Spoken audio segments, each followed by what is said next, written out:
Raayyaan ittisa biyyaa birmadummaa biyyaa kabachiisuuf aarsaa lubbuu kaffalaa jiraachuun ni beekama. Kanuma bu'uureffachuun dubartoonni kutaa bulchiinsa magaalaa Boolee aanaa Jaaffaa raayyaa ittisa biyyaa adda waraanaatti aarsaa kaffalaa jiruuf galaa qopheessaniiru. Dubartoonni galaa raayyaa ittisa biyyaaf qopheessaa jiran raayyaa ittisa biyyaa birmadummaa biyyaa kabachiisuuf aarsaa lubbuu kaffalaa jiran waan danda'aniin akka deeggarsa taasisaniif himaniiru.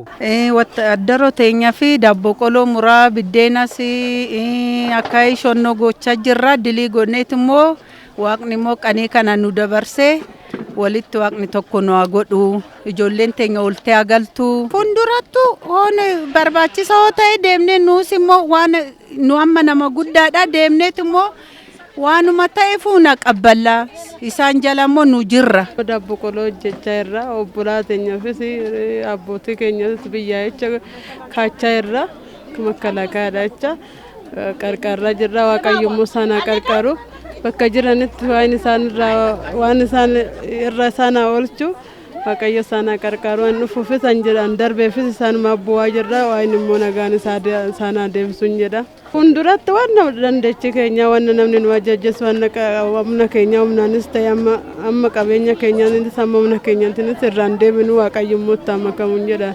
Hojii raawwachiistuu olaantuun kutaa bulchiinsa magaalaa Boolee aanaa Jaaffaa adde Xaayibaa Shukur gama isaaniin raayyaa ittisa biyyaa adda waraanaa jiruuf galaa qopheessinee erguun raayyaa ittisa biyyaa keenya cina dhaabbachuu qabna jennee hojjechaa jirra jedhan. እንደ ቦሌ ክፍለ ከተማ ወረዳ 6 በሀብት የሰበሰብነው አለ በአይነት የሰበሰብነው አለ ለመከላከያ ሰራዊታችን እዛ ሄደን ባንዋጋ akka kutaa bulchiinsa magaalaa Boolee aanaa jaatti qabeenya walitti qabne jira. Achi deemnee yoo waraanuu dadhabne illee as jiraannee raayyaa ittisa biyyaa aarsaa lubbuu kaffalaa jiruuf galaa adda addaa qopheessaa jirra.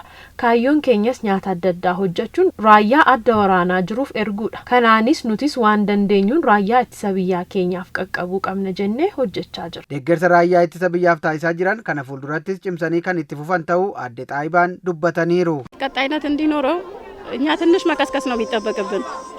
ህብረተሰቡ ራሱ ስሜታዊ ሆኗል። በአሁኑ ሰዓት ያለቀ ያለው የኢትዮጵያ ህዝብ ያለበት ሁኔታ እናውቀዋለን። Deeggarsi taasifamu kun itti fufiinsa akka godhatuuf nuti hawaasa xiqqooma sochoosuu nurraa eegama malee hawaasni ofiinuu dammaqinaan raayyaa ittisa biyyaa deeggaruuf qophiidha jirtu. Haala amma biyyi keenya keessa jirtu ni beekna.